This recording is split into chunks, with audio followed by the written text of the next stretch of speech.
Detroit Lions fans, what's good? Welcome to Top Title Entertainment. I am your host. I am Eric Vincent, checking in with you after a great Week 3 victory by the Detroit Lions in their first road matchup against the Arizona Cardinals with a final score of 20-13, moving up to 2-1 on the season. Gotta talk about what we saw because it was a lot of takeaways, a lot of things we gotta get into, some compliments to give, some concerns that we gotta get into. Before we do, make sure you subscribe to the channel, make sure you like the video so we can get this video and this channel out to the rest of the amazing Detroit sports community. With your respect and your love, I would appreciate that very much.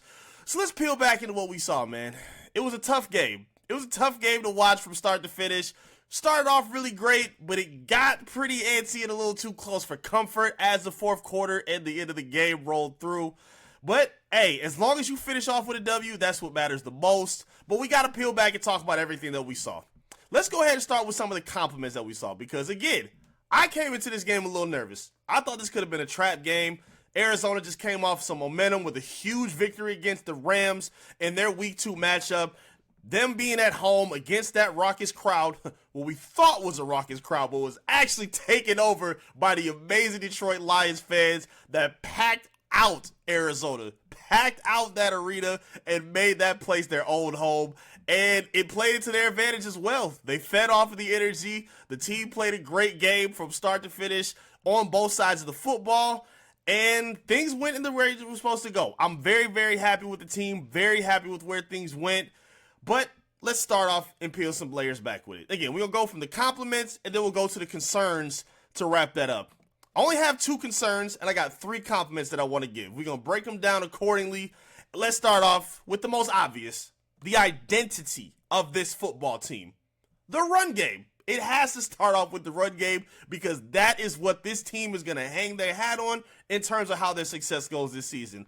To me, they have the most dangerous 1-2 punch in the backfield with David Montgomery, my favorite Detroit Lion, and Jahmyr Gibbs, who looks like he is poised and ready for a breakout season in his second season right now for the Lions. Montgomery, 23 carries, 105 yards, a touchdown, 4.6 yards a carry, looking fantastic, still breaking tackles, still pushing through piles, and still showing that he is the workhorse of this offense. He is to me, he's the heartbeat of this offense. When they need possessions, when they need to build momentum, when they need to turn the tide and put some pressure on the defense, they can lean and rely on David Montgomery's physical running style to put a little bit more pressure on the opposition. And that's exactly what we saw against the Cardinals.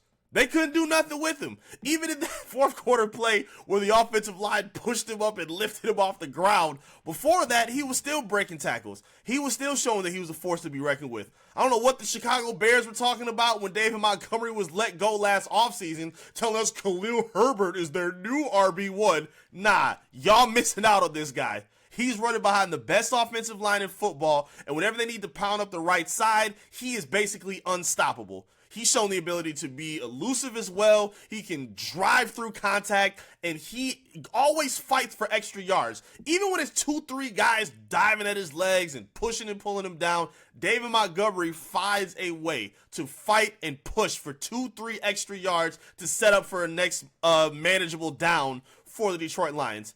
I love watching this guy play football. He is the definition of grit, and the Lions are so lucky to have him. To me, I think he's the most underrated football player in the backfield. Let's say running back. He's the most underrated running back in all of football. He's not super flashy with his run style. I think he plays in a system where, again, it's not super predicated on just him, so they're not going to give him all the credit out of what happens in the backfield.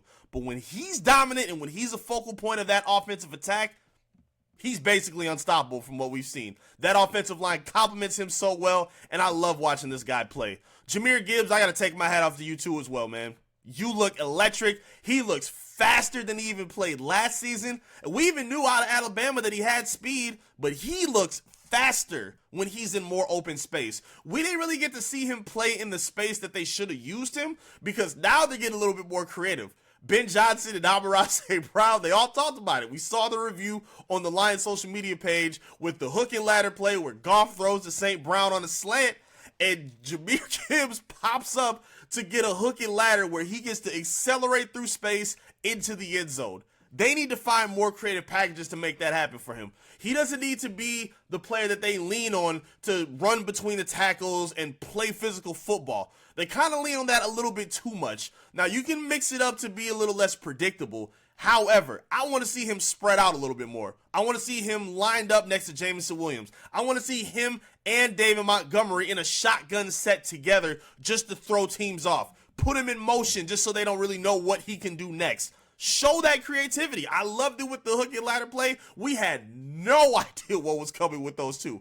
When him and St. Brown were able to be on the same page, and he didn't quit on that play to be able to be in space and be there for the toss and take it up the right side for a touchdown, led by Sam Laporte on a block, I thought it was absolutely fantastic. Jahmyr Gibbs in space is going to make this team so much more dangerous, especially with the extra gear that he seems to be working with. He's also not a slouch either with contact. While I don't think he's the best at breaking tackles or running through contact, he's still capable of doing so. He's not like DeAndre Swift, where if you cough on him, he's going to fall over. He has the ability to break tackles, play physical, and I think he takes that from David Montgomery. I think it's embraced through his O-line. They want him to be tough. They want this to be a gritty football team, and I think he's doing that with a perfect sense of his running style, complimenting David Montgomery in the backfield. Again, I think this is the best rushing attack in all of football. This is the best 1-2 punch in all of football in terms of running. And I think they need to lean on this for the whole season. Keep those two healthy, and the Lions are going to be just fine on their way to a Super Bowl bid, because that's what they're working with. My second compliment has to go in an area where a lot of people were kind of concerned coming into the season, and I think this group has, I don't want to say overachieved, but I just think they have been unbelievable based on the expectation that they had coming into the season. Shout out to the secondary. Let's turn up for the secondary one time. They came into this season with basically one player returning in their returning role from last year, and that was Kirby Joseph at free safety. This season, you replace Cam Sutton, you replace Vildor, or whatever his last name was, as your quarterback number 2. You replace him, and now you step in with Carlton Davis, who's a certified number 1 cornerback. Terry and Arnold, who we're going to talk about for a little while. You have Amik Robinson, who's doing a very good job in the nickel safety or the nickel cornerback role. And then the other safety, Brian Branch, who to me, I think is turning into the most important defender on that defense. He looks fantastic in that role. He's shifting around, stopping the run. He's able to blitz off the edge. He's able to cover and make sure the receivers aren't galloping around in space. He is closing out every single time these receivers are catching the ball, and he's putting a thump on guys. Even when the final play where he got hurt in the fourth quarter, it looks like he took a nasty helmet-to-helmet hit. That was because of his vision and his ability to pursue and lock in to make that play. He's done a lot of that, where we thought that some of the receivers could have the ability to get a lot of yak yards. It hasn't been a ton of that from the opposition that the Lions have played against. It was maybe a little bit more in the Tampa Bay game, but outside of that, I think the safeties and the DBs have done a fantastic job of limiting big plays. The Lions have missed some tackles. They've done, some questionable things and missed some assignments here or there. However, I think the cornerbacks have done a fantastic job of making sure that they're not surrendering any huge plays to these receivers. And they've played some talented ones, too. Let's not get that mistaken. I think they've done a fantastic job. Carlton Davis stepping in from Tampa Bay, playing in a contract year, if I'm not mistaken, establishing himself in his prime, looking like a certified number 1. Cam Sutton wasn't that last season. He was not a number 1. They paid him on a bargain contract. He was kicked off the team for obvious reasons. He shouldn't even be in the NFL right now. But now you've upgraded from him with a true number 1 who's physical against the run, who's physical at the line with the receivers that he's playing against. He stepped in and said, I want to lock down receivers and your number 1 option. While he may not be locking them down, he, again, is not surrendering a whole lot of big plays. They've done a fantastic job in covering some of the receivers that they've had to play against. Think about the guys that they've played against so far. Puka Nacua, Cooper Kupp, Mike Evans, Chris Godwin, and they just had to go up against Marvin Harrison, who had a breakout game in his second week against the Rams. They were able to limit him after a couple catches in the first half. He didn't do a whole lot after that. I think the Lions did a fantastic job, and we got to take our hat off to Carlton Davis for what he did. Now let's talk about Terrion Arnold, because so many people are concerned about him. I tweeted about him as soon as the game ended. Follow me at I am Eric Vincent. You would have hit up my socials. I believe he is playing way better than a lot of the conversation is around him. People are so concerned about the penalties that he's racking up. The pass interference, the hands here, the hands there, the physicality on and off the line. I love it. I don't care about the penalties. They don't bother me at all right now. And I'll give you the reasons why. He's getting these penalties early. Let's stick to the game. Let's stick to the Arizona game. The first series, he got a defensive pass interference. I don't think he had another one after that. I want to believe that he had maybe one or maybe two at the most. But after that, in the first half, he played a clean second half where he was breaking up passes, limiting Marvin Harrison to minimal gains or no catches at all, while still playing physical at the line against these super talented receivers. I'm not bothered at all by the penalties that he's racking up. It would bother me with his play if he was playing against these receivers and he's just getting lost and cooked and burnt, where he's 5 yards, 10 yards off in terms of separation, where he has to scoop out and behind a receiver and trail from behind to tackle him. We're not seeing that with them. He's keeping his mechanics sound. He's able to be fast and quick. He's physical at the line to kind of throw their routes off. And even when the passes are thrown, because he's been getting challenged a lot these first 3 games, even with that being the case, he's staying neck and neck with these receivers. And the names I've given you, there's some pretty talented ones that he's had to deal with. Even with the big yards that he's surrendered, he's not giving up super huge plays that have been backbreaking, that leave the Lions behind and in situations where they still can't win the football game. I don't think the Lions have faced a double-digit deficit yet in any of these 3 games they played against. And I think that gives big credit to Terrion Arnold, including Aaron Glenn as well. We're going to talk about him in a little bit too. I think Terrion Arnold deserves a lot of credit for what he's doing. I have no concern about what he's doing. I think he's going to keep growing. I think we're seeing the maturation. I think we're seeing the growth in his game. As long as he can find a way to get his head around a little bit quicker, be a little more careful with his hands and how physical he is with the receivers that he's playing against and defending, I think he's going to be just fine with this defense. I think he's going to be perfect. I think he's a perfect fit already. I think the safeties have done a good job helping and supporting him. And I think we're seeing the growth right before our very eyes. So shout out to Terrion Arnold. Now let's talk about Aaron Glenn, because I see all the hate. I saw it last season. I saw it the year before. Oh, Aaron Glenn is messing up this defense. Oh, we're surrendering this. Shut up. Shut up. Aaron Glenn is the best coordinator on this team, and I don't personally think it's close. Argue me if you want to. Talk to me in the comments if you think I'm wrong, because I guarantee I will prove you wrong. Aaron Glenn is the best coordinator on this team. He has not had the abundance of riches that Ben Johnson has had since he's been here. This is the best defensive unit group that Aaron Glenn has had to work with. And even before he had that, he was still turning out a productive unit with the defense. Now, all of a sudden, you're seeing Aiden Hutchinson look like a superstar. He has 6.5 sacks through 3 games. And I'd like to give him some of the credit for that. I'm giving some of that to Aaron Glenn. Seeing his technique change, seeing some of his lineups be a little bit more different. He's lining up wider on the outside. They're lining him up on the inside to stunt. He's doing different things so he's not just double and triple teamed on the edge like the oppositions have been doing over the past couple of seasons. I'm giving that credit to Aaron Glenn. Seeing him do creative things like blitzing the corners off the edge, blitzing Brian Branch, getting the linebackers off the edge to add some pressure, mixing and matching the D linemen with how they rush or attack the quarterbacks. And on top of that, this defense, to me, looks like the best rush defense in all of the NFL. Nobody has gotten loose. And you really know that because of what happened in this last game. What was the Lions' kryptonite all last season? Mobile quarterbacks.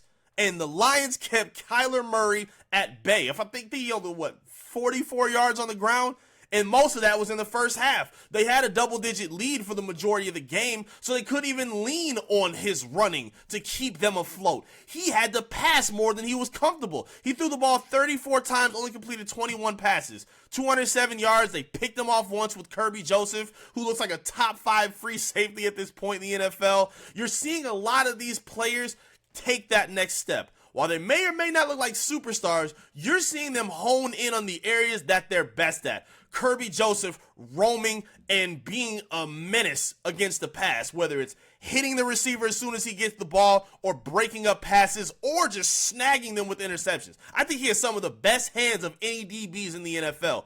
I'll give credit to guys like Jack Campbell, who've done a fantastic job in stopping the run. I'll give credit to a guy like Anzalone, who's been fantastic when he's on the field against the run and the pass. And even when the D-line was a little bit more healthy, we're going to talk about them in a minute. But to me, when looking at how not just Aiden Hutchinson is playing, DJ Reader's making an impact.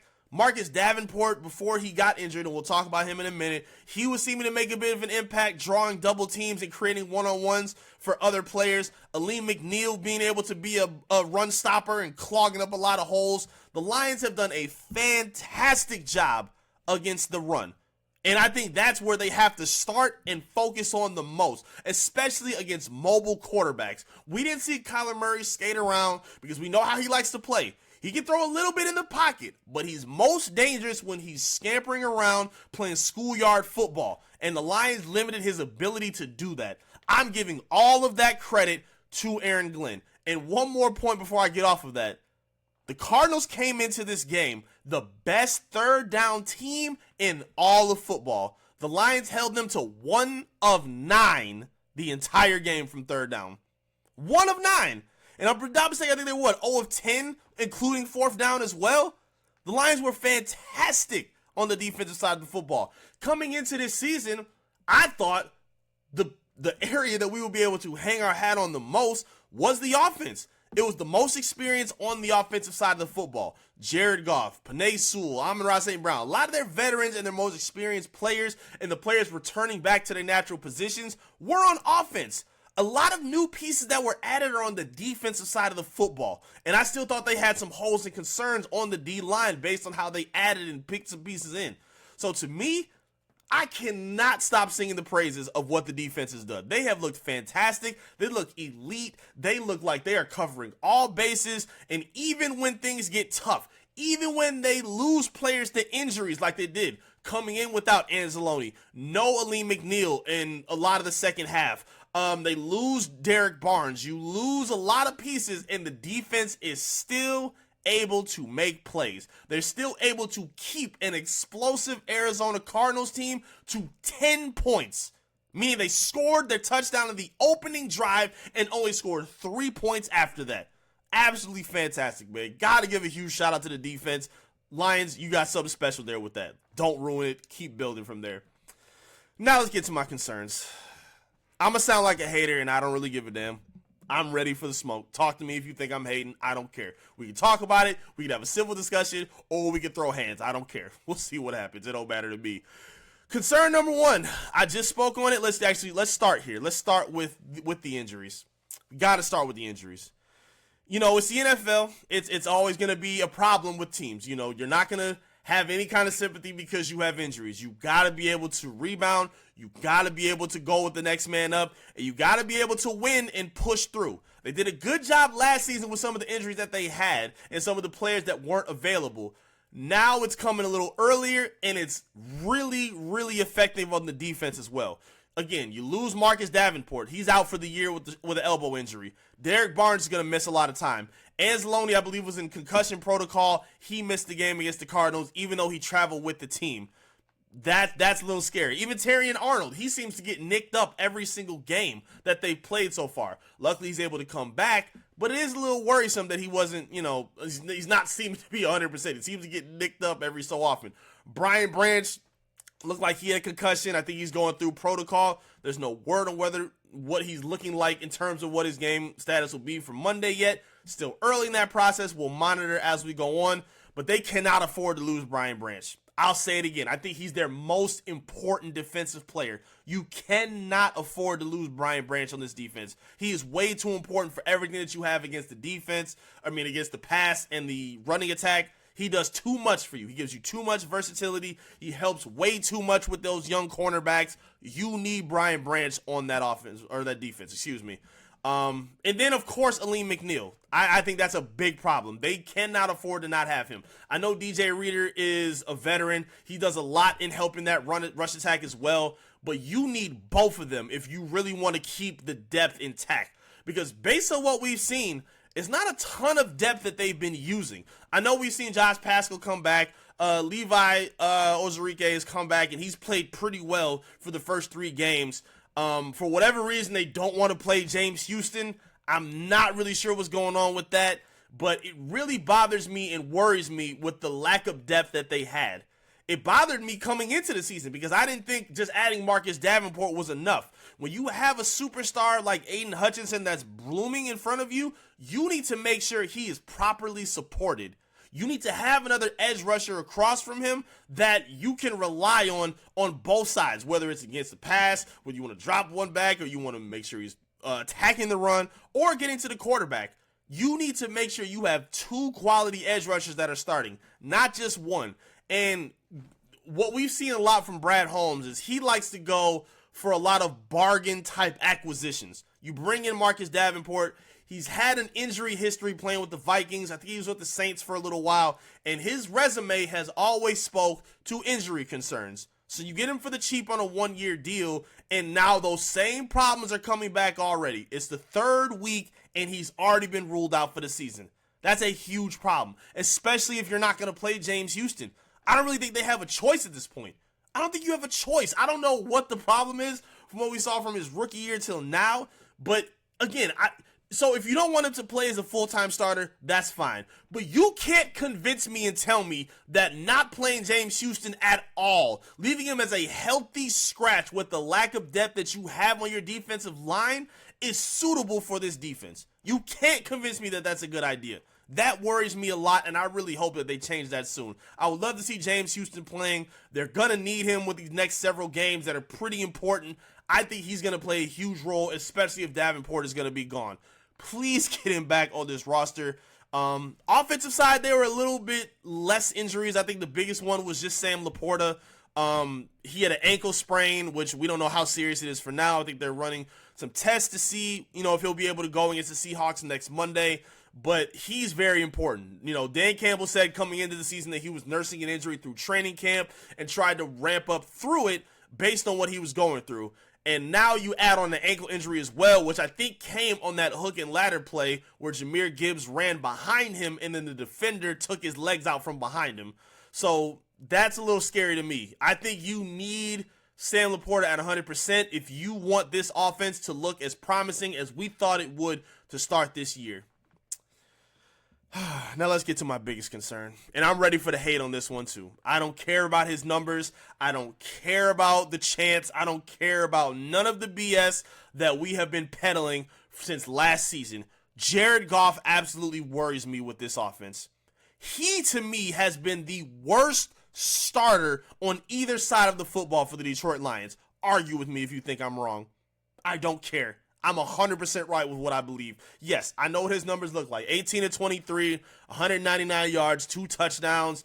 Did have a pick. It was an ugly one. I don't care how good Arizona schemed it up. That was a terrible pick that he threw to Brock Wright where the linebacker picked him off. And he could have had another one. Really should have had another one.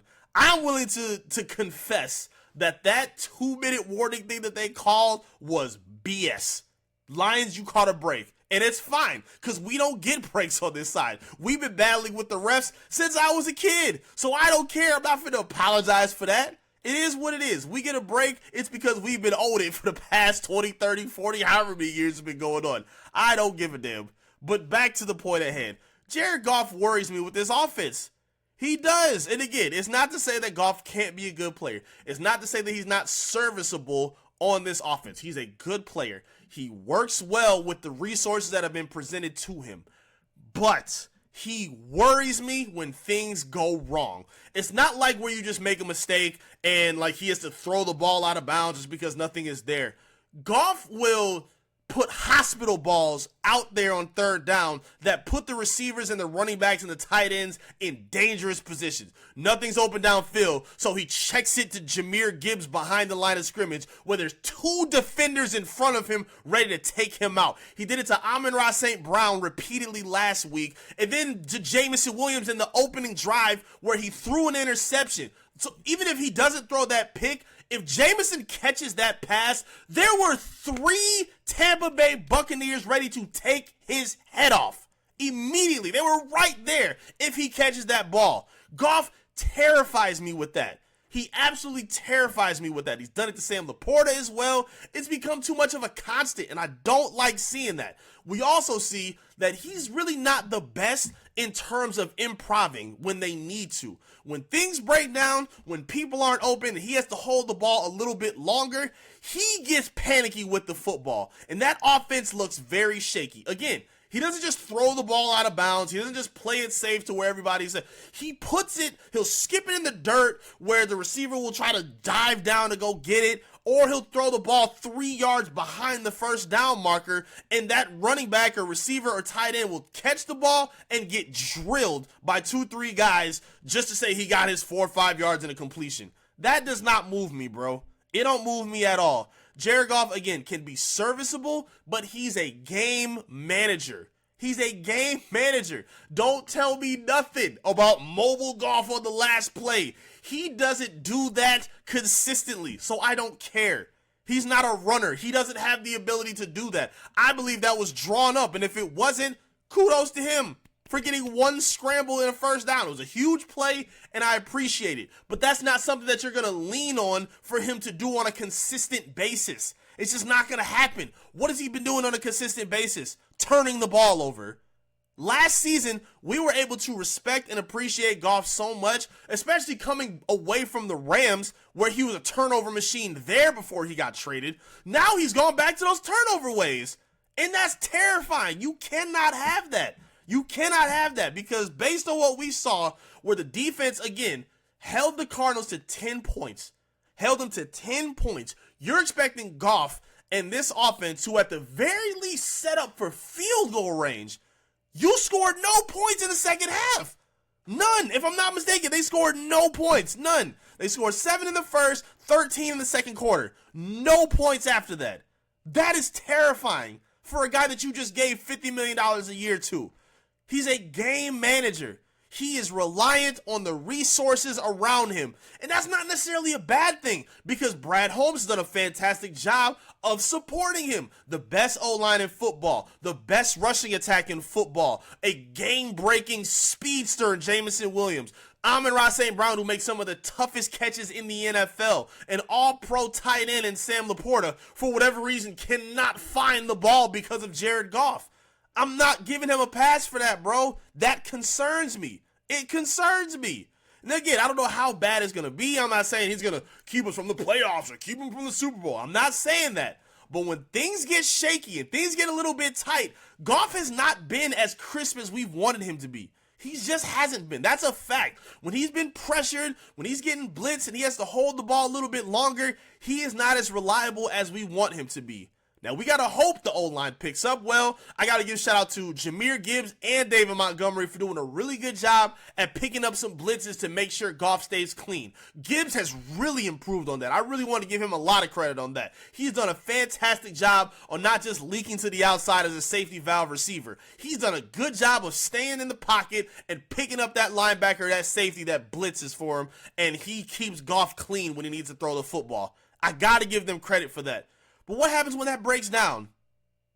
What you going to do after that?